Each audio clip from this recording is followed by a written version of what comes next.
calculating potential due to spherical shell.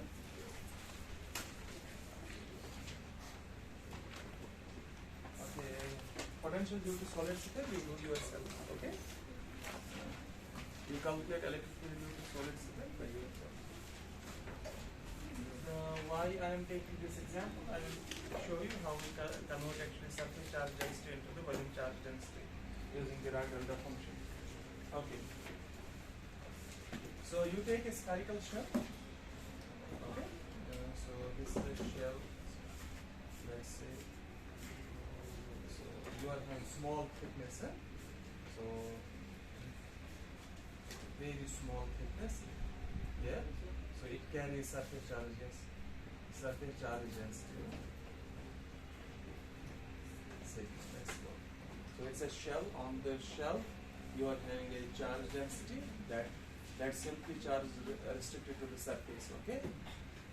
So it is having a surface charge density. So let's call the radius r of this spherical shell and try to calculate the potential. So what is the formula? So if you are having a surface charge density, so you can calculate the potential as you integrate over some surface, is it?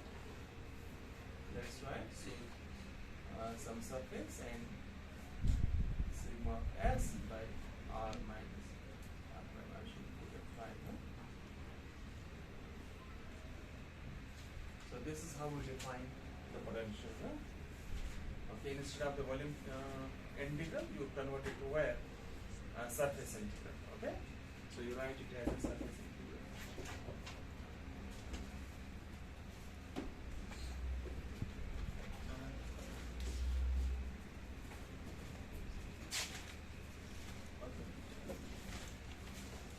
So why this line element is anybody?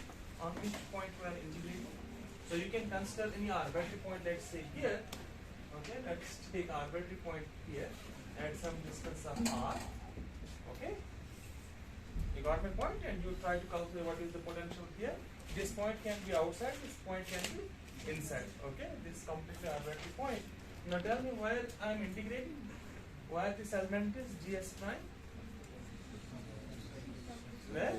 So it's on the, this is a line okay, surface element on this surface, is it? Okay, so I'm integrating over that this entire surface. Clear? Okay. So now what I will do, I will convert. Okay, since my charge density is where it's confined within the surface, so I will convert the surface charge density into the volume charge density. Okay, so if I am considering the uniform charge density on this very shell, let's call sigma as the surface charge density. It is very uniform. Okay, so let's multiply it by the delta function such that this way. Okay, so it means the charge density is where? So this delta function is it becomes non-zero only when r is equal to r, is it? So small r is equal to capital R.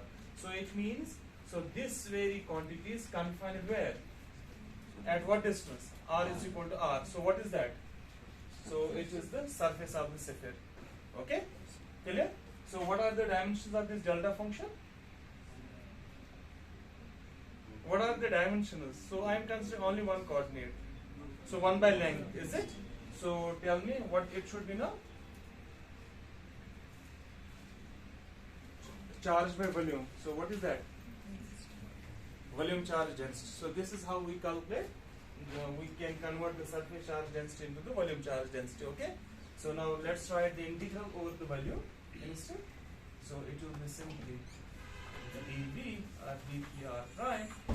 So rho of r prime by r minus r prime. Clear?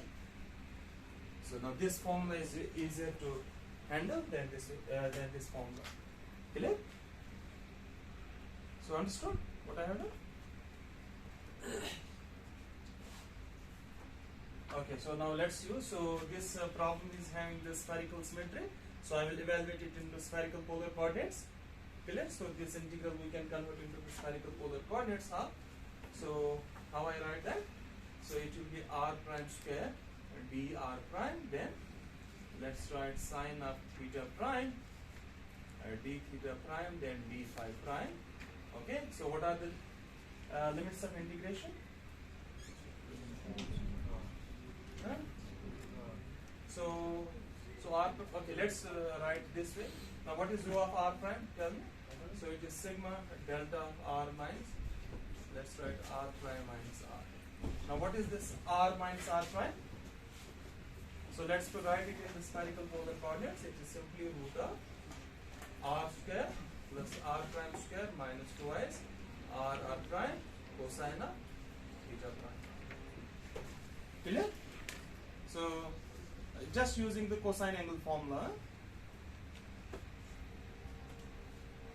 So everybody knows this very thing? Everybody knows?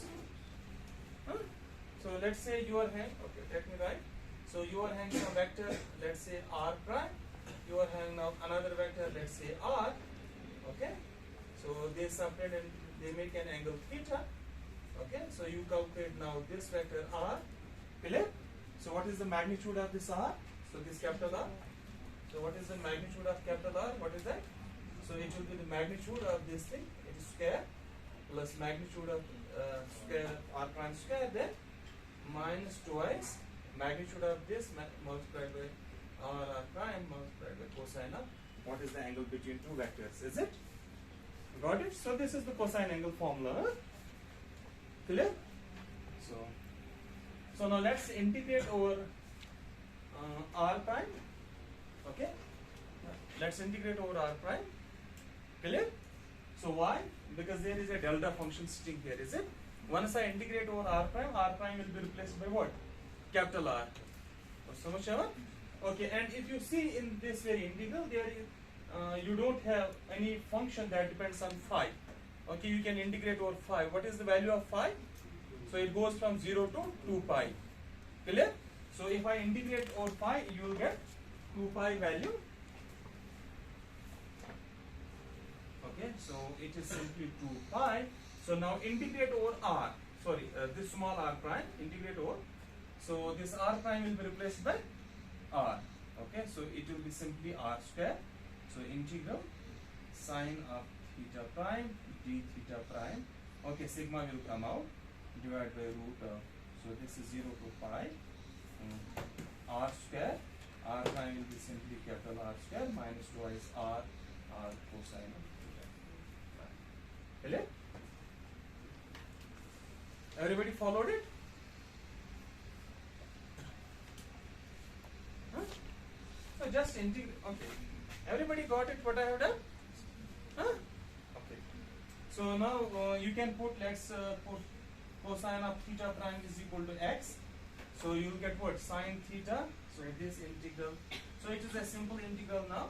So it will be simply minus 1 to plus 1 dx divided by root of r square plus capital R square minus twice r capital R x.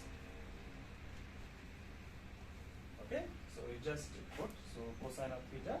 So differentiation of cosine theta is sine theta minus sine theta. So when you put, let's say 0, it will be plus 1 here, minus 1 here. You absorb minus, so the limits will get changed. It will be minus 1 to plus 1. Clear? So now can you tell me what is the integration of this function? So it is only integration over x, is it? So it's 1 divided by root of x. What is the integration of 1 by root of x? So it is twice root of x. Is that true? So what is the differentiation of root of x? 1 by 2 root x. Okay? So integration of 1 by root of x will be twice root of x. So then you need to differentiate this, divide by this very term. Minus twice r. 2 and 2 will cancel out. So let me put it. So these are simple problems. Okay? So what is that equal to? So phi of r is equal to 2 pi sigma r square. So I will be having minus 1 by r. Okay, then you are having root of r square plus r square minus twice r x, evaluated at what point? Minus 1 to plus 1. So now let's write it. So it is 2 pi, okay, minus 2 pi sigma r square 1 divided by, okay, so it will be r, so it will be is simply divided by r. Okay. So now let's put plus 1. So it is root of. When you put plus 1, what it is? So it will be simply r minus r whole square. Then minus root of. When you put minus 1, it will be plus here. So it's r plus r. Clear? So take this minus inside. 2 pi sigma r by r. Okay, so it is root of. So this will cancel out. So it is simply r plus r. Then you are having minus. Okay, now here is a catch. Okay. So you are having r minus r whole square. It is same as this r minus this r. Is it? It's square. So how you take the square root? Clear? So what you need to know, you need certain conditions. Whether this small r is larger than capital R, or small r is smaller than this capital R. Okay. So what I need to put? So I'll put magnitude of. So it is simply the mod function of this r minus r. Clear? समझ आओ? So now let's write these very conditions. So if let's say if this small r is larger than capital R, so it will be simply what? Let's say r is larger than this r. Okay. So this small r will cancel out. Then you will be having twice r. So it is simply 4 pi sigma r square by r. So that means the point is outside the sphere. Okay. So you are having this shell. Okay. So you are having, let's say, point P at a distance of r. Okay. Clear? So now if this r is less than r, so it will be minus and minus plus. So it will be twice r. Capital R will cancel out. So it is something. Okay, 2 pi sigma. Okay, rather 4 pi sigma. Can you tell me what it will be? It will be r. Huh? So because r will cancel with this thing, so it is something r square by r. Capital R. Okay, I just put r. So this square and this will cancel out. Clear? So how it looks like? So that means this spherical shell looks as a point charge when you look at a far off distance. So phi of r, it is simply equal to what is 4 pi sigma r square? 4 pi r square is the surface area of the sphere, and sigma is a surface charge density. It will be simply q by r square. Sorry, q by r. So when r is larger than r. So that means this very shell will appear as a point charge at a farther distances. Okay. So here it will be simply q divided by r in this very region. So it's a constant. Potential inside the shell is constant. Clear? समझ आओ? Okay. So in other words, okay. Now look here. So I can write this thing phi of r as theta r minus r q by r. Okay. When r is larger than r, this theta is 1. Is it? Okay. Plus theta of capital R minus R q divided by. So when this is larger or this R is smaller than R, this is 1, this is 0. Okay, so I am put it in terms of the theta functions. Now if you see the potential across, so you are having this very surface, is it? This surface contains the charge, okay? So across this surface, when you move from inside to the outside or from outside to the inside, the potential is continuous, okay? Because there, okay, so you are, okay, when you reach at the surface, the potential is simply q by r, okay? So it smoothly goes from where? So from inside to the outside, or if you move from outside to the inside. So that means the potential across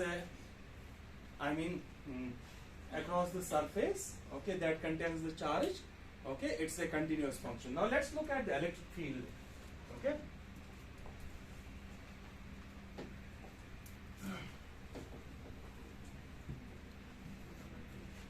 So electric field is what? Minus nabla phi. Since I am having a spherical symmetry, it will be minus r partial by partial r phi. Okay? Clear? So that's equal to minus r. So now let's take partial by partial r of that very function, theta r minus r q by r plus theta r minus r q divided by capital R. Okay, so let's differentiate it. So it's minus r. So what is the differentiation of theta function? It will be delta function. So I'm differentiating with respect to r, is it? So it is a plus r, that's why you don't have a sign change here. So q by r, then plus theta of r minus r, then differentiation of this thing, it is minus q by r square, because differentiation of 1 by r is minus 1 by r square, plus, now differentiate this thing, it contains r, is it? So it will be again delta of r minus r, but you see you are having a minus r here, is it? So much on? You got my point? Differentiation of theta function is delta function, but you are having here what? So here it was a positive r, here it is what? A negative r. So there will be a minus sign. Okay, let me put a minus sign here. Okay, then you are having q by r. Okay, then will be a differentiation on this thing. So theta, this r minus r. What is the differentiation of q by r? Anybody? It is 0 because it depends on capital R. So it's a constant term. So it is multiplied by 0. Now look here at this very thing. Okay. So this very object, if you see, it is simply as delta of r minus r q divided by capital R. Why? So you are having a delta function multiplied by a function. Okay. So the function is evaluated at the argument of the delta function. So when r is equal to r, so you need to replace this r by r. Okay. Summation. So that means this very term cancels with this very term. Okay. So what is the field at hand? Okay. So the electric field, that's equal to minus and minus is plus. So it is simply r. Okay. Let me write it this way. Theta of r minus r. Then you are having cube. It is as such you are having a point charge. So that means, so this is the field outside the sphere, is it? So you are having a non-zero electric field outside of this very sphere, but inside the sphere what you are having? 0, because you are having also, this is non-zero only when, okay, when r is greater than this r, so this is equal to 1, okay? When this r is less than this r, this is equal to 0. So that means within the shell there is no electric field, okay? So you can see it directly because within the shell you don't have any charge. We can choose a Gaussian surface, okay, because there is no charge, so the electric field will be 0. Clear? Okay, now look here. So let's look. So when you move from outside to the inside to this very surface, which contains charge density, so you are having a non-zero electric field here and a 0 electric field here. So that means it there is a discontinuity, is it? Okay. So in other words, I can write it this way because this is a discontinuous function. Okay. So theta is a discontinuous function. Okay. So you can write. Let me write this way: magnitude of the electric field outside minus magnitude of the electric field inside. So that will give me what?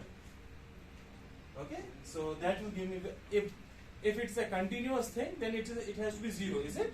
So if it is discontinuous, then you will be getting some value. What is that amount? So it is simply, so add, so define it at where? R is equal to R, where you are having the surface. So that is simply Q by capital R square. How much is that? So that's 4 pi sigma. Is it? Is that true? Because, so you multiply 4 pi here, 4 pi here. 4 pi R square is the total surface area, Q by surface area is the charge density. Okay, so you are having 4 pi sigma. So this much, so that means the discontinuity in the electric field across a surface which contains the charge density is simply proportional to the charge density of that very surface. Clear? So much, Shaman? So now let's say if charge density on this very surface is 0, then you are having the electric field is what? Continuous across the boundary. Okay, it will be actually 0 then. Okay, because you don't have the charge density. Okay, now there is a general rule. Okay, so same thing. Okay, so there is now a general rule. Let's say, let's consider some surface charge density, an arbitrary surface charge density. Let's say Suppose you consider a surface which contains some charge density sigma. Okay. Now let's write these conditions we call as the boundary conditions on the fields. Okay. So in a proper way. So let's consider this relation. What this gives me? Del cross E is equal to 0. Okay. So it means if you are having a closed contour, okay, so E dot dl is equal to 0. Clear? So now let's choose a closed contour on in this very surface. So this is a contour. Let's say. So you are having this as a surface. Okay, I should have made it as a sheet. So let's write this, make it in this fashion. So then you choose a contour like this thing. Okay, it is some square. So you are having this sheet. Okay, choose a contour like this thing. Okay, take a cut here. So let's go from this thing. The width of this very contour is very small, epsilon. So now if I take epsilon tends to 0, so that means I'm near void. I'm at the surface. Is that true? Got my point? So what it will give me? So if I am choosing this kind of surface, so I'm having this very line, 1 and 2, they will contribute to the field, is it? Because when I choose epsilon tends to 0, so this will shrink. So I'm at the surface. So these perpendicular components, these very lines, they will not contribute. Okay. So that means this very integral reduces to, in that case, so it will be simply E1, okay, magnitude of the field E1 multiplied by the area, length, I should say, the length of this very line minus E2, so length is same, that's equal to 0. Is that true? So it, in other words, E1 is same as what? E2. So that means the field. So what is this very field? These are the components of the field that are along the surface, okay?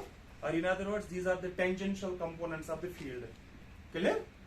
So in other words, I can write it this way: tangential, or you can say longitudinal.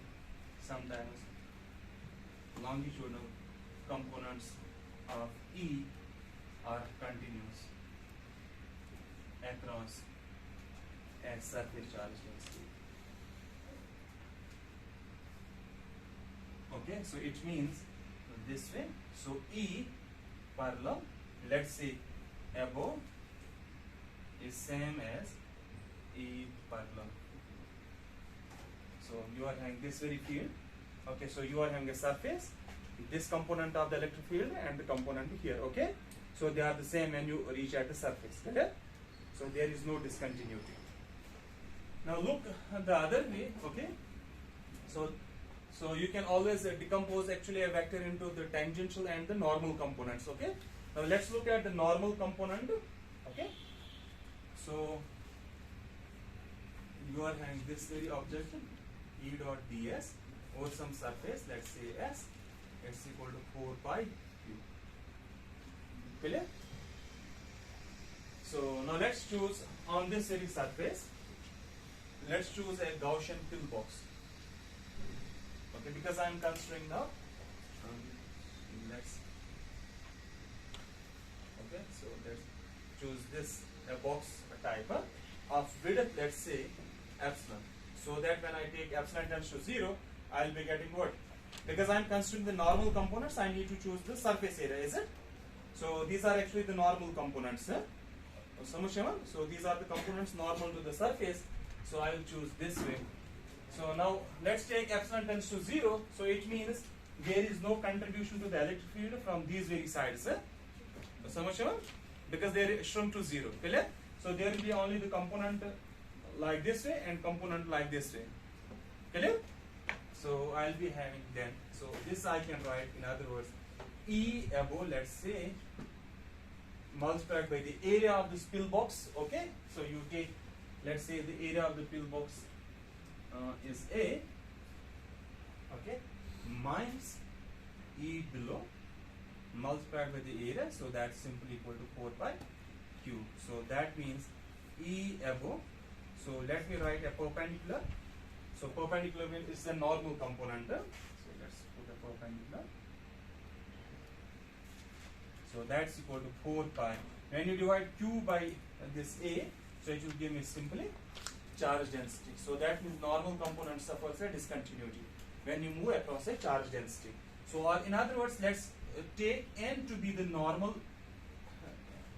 Okay, it's a unit vector. Okay, normal to the surface. So then you put a dot product with, let's say, vector E perpendicular above minus vector E perpendicular below. So that's simply equal to what? So this is in this fashion. Clear? So these are, so in other words, normal components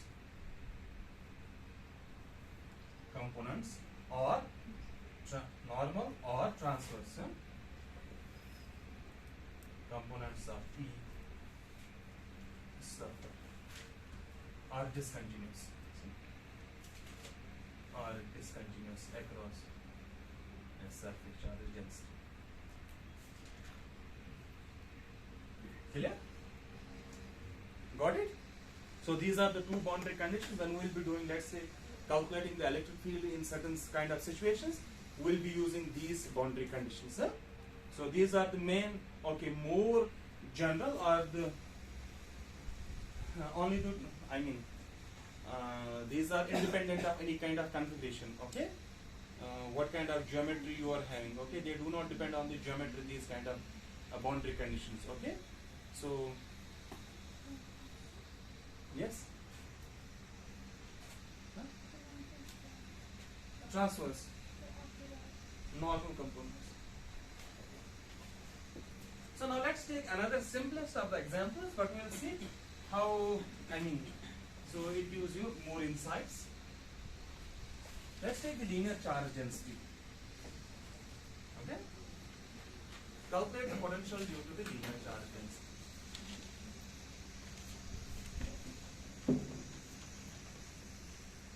So you are having an infinitely long wire. Okay? Let's take you are having a long wire. So along z direction, let's write along z direction. It carries some charge density lambda, and it's uniform throughout the wire. Okay, so that means you are having a linear charge density. Okay, infinitely long system carrying actually a linear charge density lambda. That charge is uniformly distributed, and you are asked to compute what is the potential due to this very thing. Okay, now look at the problem. So I told you yesterday that when we calculate the potential by the simple formula, this integral formula, we have assumed what? The potential vanishes at the infinity, is it? Because we consider no charges or no currents at where? Infinity, clear? Now look at this. If this stretches to the infinity, so you are having charges as well there, is it? So that means potential should not go to 0. Okay, now let's first calculate it. Let's try to do it. Okay, then we will see what are the complications, how we rethink this kind of problem. Okay, so what I will do, okay, so since this is a linear charge density, let me consider this line along z-axis. Okay, so that means what is the plane? So the plane is what? So this is z-axis, let's call this as a y, and this is what? X. Okay, clear? So that means this line is in the xy plane. Okay, or which plane? So that means this line is confined in x equal to 0 and y equal to 0 plane. So sure, because it will pass to the origin. Okay, on this z-axis, all x and zeros, y's are 0, is it? So clear? So what does that mean? Charge is confined to z-axis. So let's call your linear charge density lambda. So multiply it by, let's say, one coordinate x, delta of x. What does it mean? So it means you are having a charge density, okay, confined to the plane x equal to 0, is it? But it's two planes, y is also equal to 0. So you are having 1 by length coming from here, 1 by length coming from here, is it? So it is what now? Charge by volume. Got it? It already contains 1 by length. So 1 by length cube is what? Volume. Clear? So now it means this charge density is confined to which region? X equal to 0 and y equal to 0 simultaneously. So समझ आवा? Clear? So that is this z axis. So this is our charge density. Clear? Got it? So this is our volume charge density. So I have converted this to the volume charge distribution. Now another point is, so this problem is having a cylindrical symmetry, is it? Does it have? Does it have or not? So it's cylindrical symmetry. So you can construct a cylindrical Gaussian surface here, is it? And you will see actually the field will be on in this direction. Okay? So you don't have the field along this line. Huh? So you are having only field in xy plane. Okay? So that, now what I will do, I will utilize this cylindrical symmetry. Okay? Let's go to the cylindrical coordinates. So what are the cylindrical coordinates? X is equal to, so the radius of the cylinder, let me call the radius of cylinder to be rho tilde. So what it will be? Cosine of phi. Then y is equal to, is it this way? And z is equal to, z is same as z. Okay? Summation. Yeah, z does not change. Z remains same. Is it cos phi or sin phi? Cylindrical coordinates. Okay, so you can call this rho tilde as the radius of the cylinder. Okay. So now I need to convert these delta functions where? Okay, into cylindrical coordinates. Clear? So just remember the rule. This I will be showing you later. Suppose if you move from, let's say, some Cartesian coordinate system to some another system, zeta. Okay. So you are having a transformation from one system to the another system, rather from Cartesian coordinate system to the some another kind of coordinate system. How delta function change? Let's say you are having a delta function here, delta of x. So here it will go as delta over zeta, okay, divided by the Jacobian of the transformation. Okay, let's write that J. So it is Jacobian of the transformation. Okay, what these zetas are? So here, these zetas are those variables excluding ignorable coordinates. Okay, let me tell you what that means. Okay, in a simple way. So let's say if you are having this plane, x is equal to r cos of theta. So you are in these circular coordinates, or the polar coordinates, is it? Let's say you are having a motion in plane. Okay, so you can consider these polar coordinates. So which coordinate is an ignorable coordinate? Ignorable coordinate, you can this is a general rule. Ignorable coordinate you can think which remains undeterminate at the origin of the coordinate system. Okay, what is the origin of the coordinate system? So when you put r is equal to 0, is it? That means x equal to 0, y is equal to 0. You cannot invert this very coordinate system. So what remains undeterminate? So when you put x equal to 0, y equal to 0, that means r is equal to 0. Theta remains undeterminate, is it? So you cannot determine theta at where? At origin. So you can think it as what? Ignorable coordinate or cyclic coordinate. Or from classical mechanics, you know, if the angular momentum about that coordinate is conserved, you call that what? Cyclic, is it? So theta is a cyclic coordinate here. So that means if I move from, let's say, if you are having a delta function in here, so delta x, so these are the same thing, delta x, delta y. Okay, so this is actually delta this vector x. Clear? So now you are moving where? To the, let's say, this kind of coordinate system. What is non-ignorable coordinate? R, is it? So theta is ignorable. Forget about theta, you put a delta of r. Divided by what is the Jacobian of this thing? What is Jacobian? So it's 2 pi r.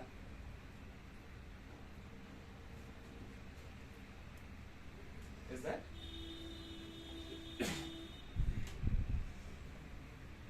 Is it?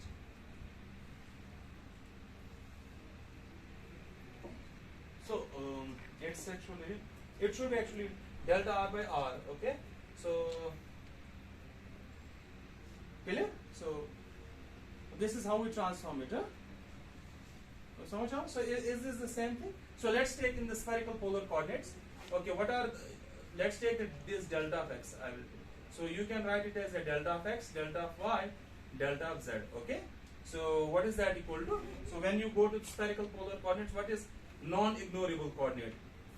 That's r, is it? So you put it as a delta of r divided by what is the Jacobian? So it's actually equal to. So it's not the Jacobian, I should say. It's a some factor like the Jacobian. So you put a simply the area 4 pi r square. Okay, got it? So it's with certain factors.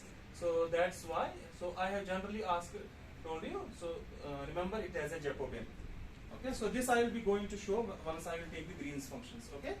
So I will show how to convert exactly these things. Clear? So now when I go to the these coordinates in okay, let's go to cylindrical coordinate. Okay, there is another way to do it. Okay, let's do it. Okay, let's do it. Let's go to the cylindrical coordinates.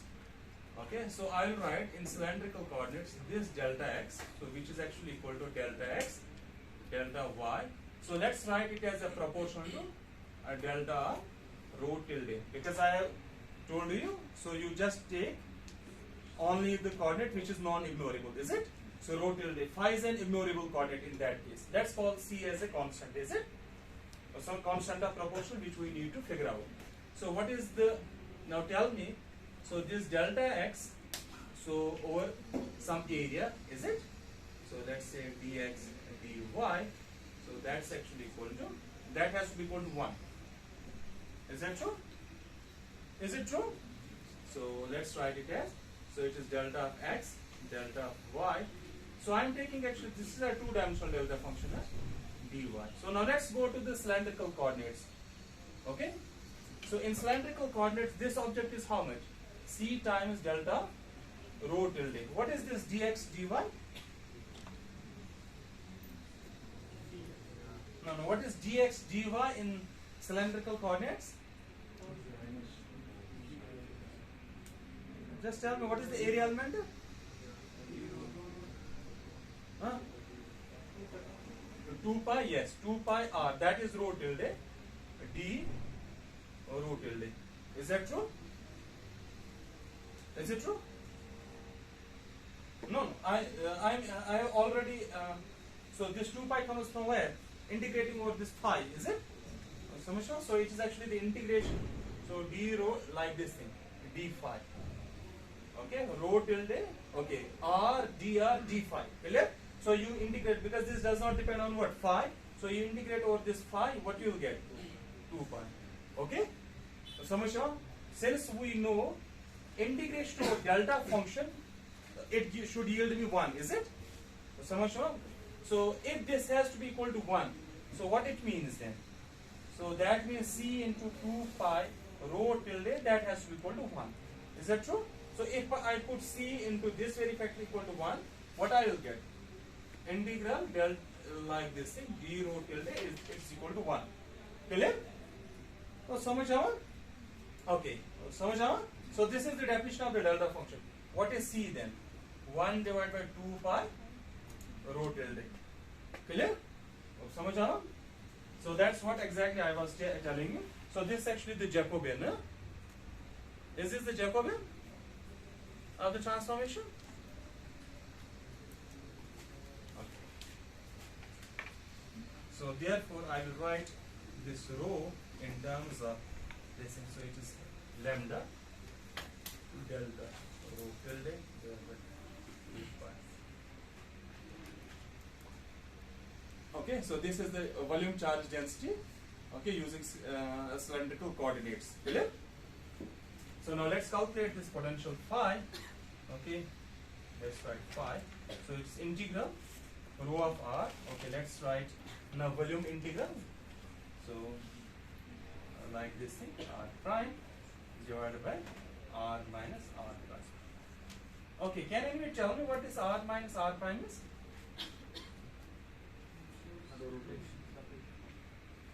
Okay. Let's write. What is the volume element in this cylindrical coordinates, you should know these things. What is that? तो cylindrical coordinates में volume element किसके बराबर होता है?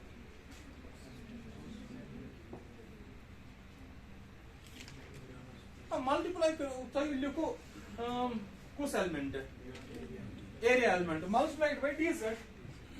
So it will be what?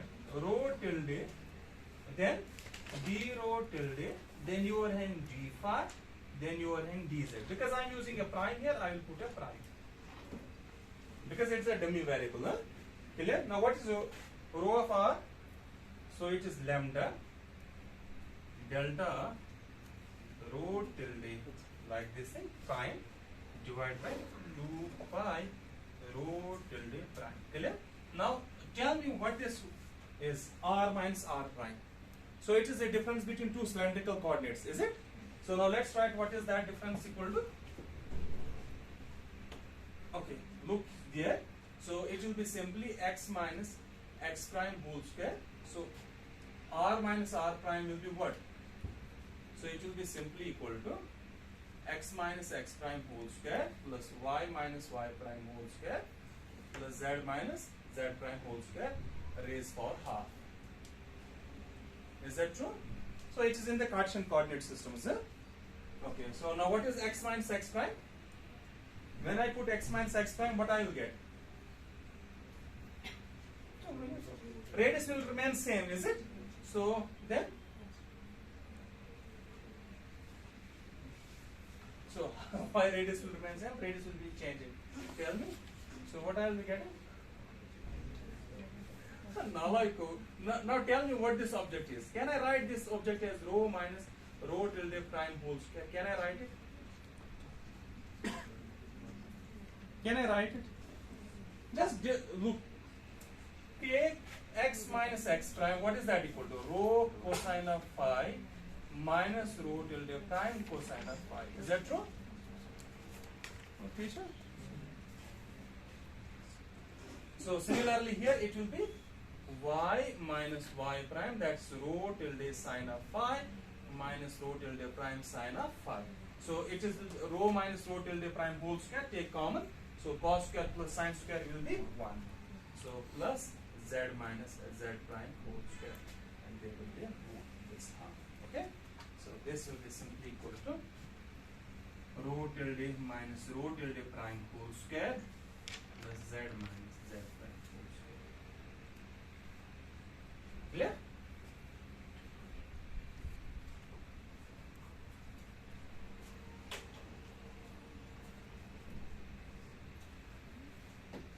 Okay, so now integrate over rho. Let's integrate. So this rho tilde will cancel with this rho tilde. Okay, so now let's integrate over rho tilde. So once you integrate, this rho tilde prime will be equal to 0, is it? So that means this you need to put equal to 0. It is now simple. So it is simply equal to phi is equal to integral. So there is no phi dependence. So you will get a 2 pi here. This 2 pi will cancel with this thing. I will now ignore it. So it's lambda. Then you are having simply dz prime. What are the limits of dz? So where from z goes? Minus infinity to plus infinity. Okay? This rho varies from 0 to radius. Okay, 0 to r, let's say. Phi goes from 0 to 2 pi. Z goes from minus infinity to plus infinity. So it's minus infinity to plus infinity divided by, now tell me, so it is simply rho tilde square plus z minus z prime square root. Okay? So now if I write it lambda, okay, now look at this very integral carefully. So you can change this, let's write z bar is equal to z minus z prime. Okay? Let's put z bar is equal to z minus z prime. So what you will get? So it will be simply equal to lambda minus infinity to plus infinity dz bar, okay, divided by root of, okay, simple, just simplifying the integral, nothing more than that. Clear? So samajh what is the value of this very integral? Anybody? Forget about the limits of integration. What is this integral equal to? So it is natural log of, okay, z. So So rho tilde plus root of rho tilde square plus, okay, evaluated at minus infinity to plus infinity. This integral diverges. Log of infinity minus log of infinity, is it? So it diverges. Clear? So that means we are having a problem. What is the problem? Okay, because we have chosen a reference frame. Okay, we have used a formula where we have chosen a reference point such that potential goes to 0 at infinity, is it? But we need to change our reference point. Okay, we'll use the kind of condition such that potential at infinity is constant instead of 0. Clear? So what we'll do in that way, we will just put limits like this way. We will just restrict the domain of this very integral. Okay, let's restrict it to this way. Okay, let me write it, this integral in this fashion. Okay, these infinities often occur in physics. Okay, you need actually the proper way to regularize the integrals. Okay, so regularization of integrals means to make it behave in a proper fashion. Okay, just put cutoffs. I'm actually putting a cutoff to the z coordinate. Okay, so I will put a finite value here. So finite value here, is it?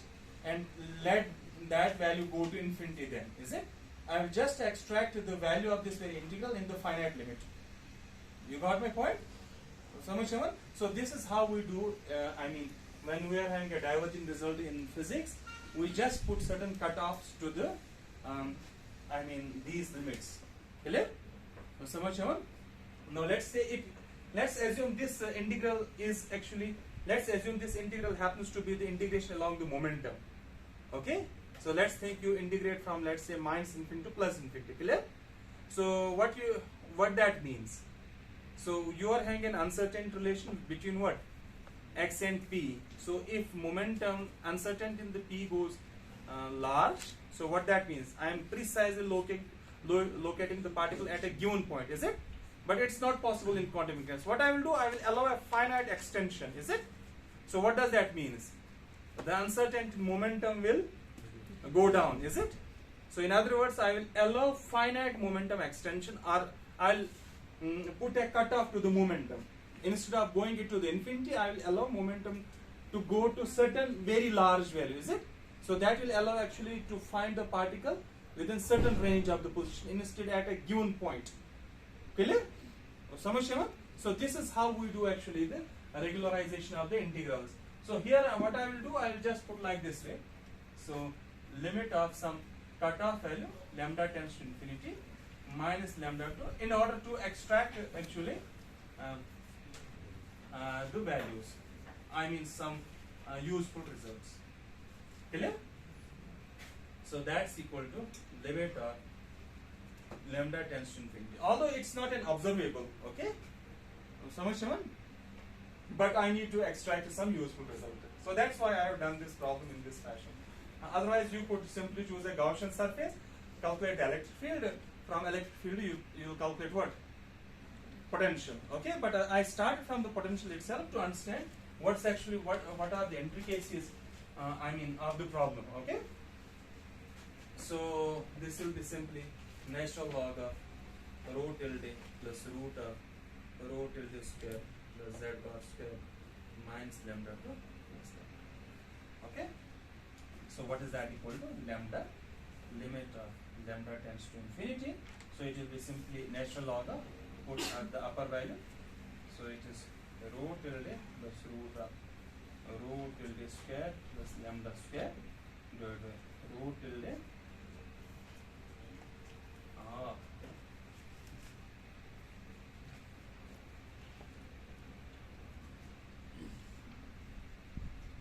So it should be this way. It should be z bar. Shall it be? Is it z bar? It should be z bar here. So it will be now lambda. Okay, so it is now minus lambda. Let's do that.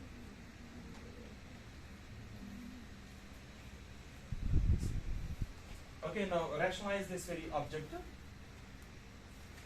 Let me rationalize. So that's phi is equal to lambda, limit of lambda tends to infinity. So natural log. Okay, rationalize. Let's multiply this very object up and down. So it will be something lambda plus root of rho tilde square plus lambda square whole square divided by, so it will be minus lambda square plus rho tilde square plus lambda square. Okay, now this and this cancels. So what remains in the denominator? Limit of lambda tends to infinity. So natural log of, okay.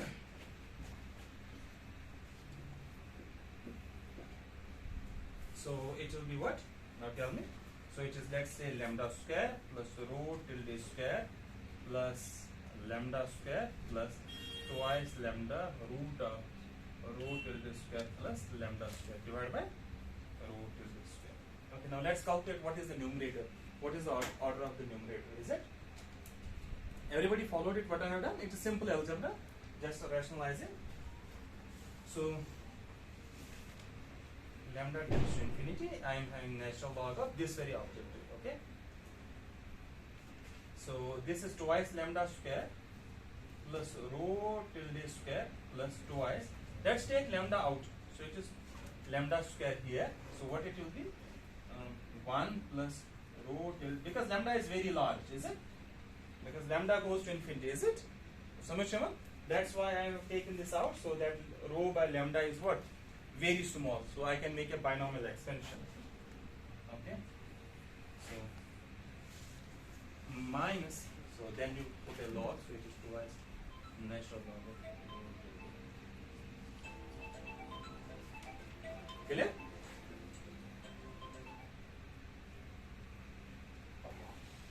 So now let's write. So I am having one result of minus twice lambda. Since this does not contain capital lambda, is it? Does this contain capital lambda? Huh? So I have just used log of xy by y is equal to log of x minus log of y. So you don't have that many terms. So you have extracted now a finite result plus a diverging quantity, obviously. But let's check how much diverging it is. So limit of lambda tends to infinity. So it's natural log of. So now look here. So if you make a binomial expansion, so it will be something, okay? Let's write plus twice lambda square into 1 plus half rho tilde square by lambda square. Clear? Okay, now look here. It's twice lambda square. What is the order of the other term in this very case? Anybody? What is the order? Let's write. What is that? Okay, so it is order of 1 by lambda raised power 4. Okay. So now if you multiply lambda square, so this and this goes, so it will be twice lambda square. So let me put. So you are having twice. So it's minus twice lambda natural log of rho tilde plus lambda limit of lambda tends to infinity. Okay. So it is natural log of 4 lambda square plus twice rho tilde square plus order. Now if you multiply this lambda square, it's lambda raised power 4. So it's actually order of 1 by lambda square. Clear? So the other terms are what? Now look here, other terms goes as, now if you make a binomial extension, so this is a lambda raised power 4 term here. You multiply it by lambda square, what is the order there? 1 by lambda square. Clear? When I put limit tends to infinity, what will happen to these very terms? They go to 0. Samashama? So that means this very term will be independent in that case of this rho lambda. Clear? So the, okay. Because this is very large term. Huh? So in comparison to this thing. So all these terms will go to 0 when lambda tends to infinity, is it? So you are having only a diverging constant that's independent of rho, is it? Or this rho tilde, I should say. So I'll be having now phi. So now we have extracted a meaningful result, minus twice natural log of rho tilde plus a diverging constant independent of rho tilde. Clear? Because this will be very negligible in comparison to this term. Samashama? Now let's calculate. So you are having now a finite result. Let's calculate the electric field. How will I calculate? Minus lambda phi. Okay, so it will be something rho tilde unit vector partial by partial rho tilde. Because I am considering the cylindrical coordinates, so it will be the differentiation of this thing. So now if this diverging constant is dependent on what? Rho tilde as well. You need to actually differentiate that as well. So, everybody got it? So that means that constant may contribute then to the electric field, but this constant is independent of what? Rho tilde. So that's why this does not contribute to the electric field. Okay? So it's minus rho tilde, unit vector. So it is twice lambda by rho. So this is actually the electric field. So this is a unit vector. So what is the magnitude of the electric field? So sorry, it's minus here. So it is plus. So it is simply twice lambda by rho. So this is R actually, lambda by R. What is the electric field due to a line charge? Lambda divided by 2 pi epsilon naught R. Since we are not using those units, so what it will be? Since we are using 4 pi Q in Gauss's law, is it? So you got my point. So 2 pi in the denominator, it will come to the numerator. So you got it? So it is simply Q by lambda by R. Sorry, lambda by R. Is it lambda by R? Is it? Rho tilde is actually the radius of the cylinder. Okay. Clear?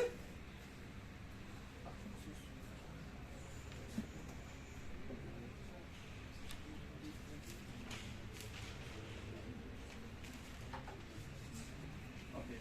So this is a very simple problem. Okay, now let's look at the. We shall start here.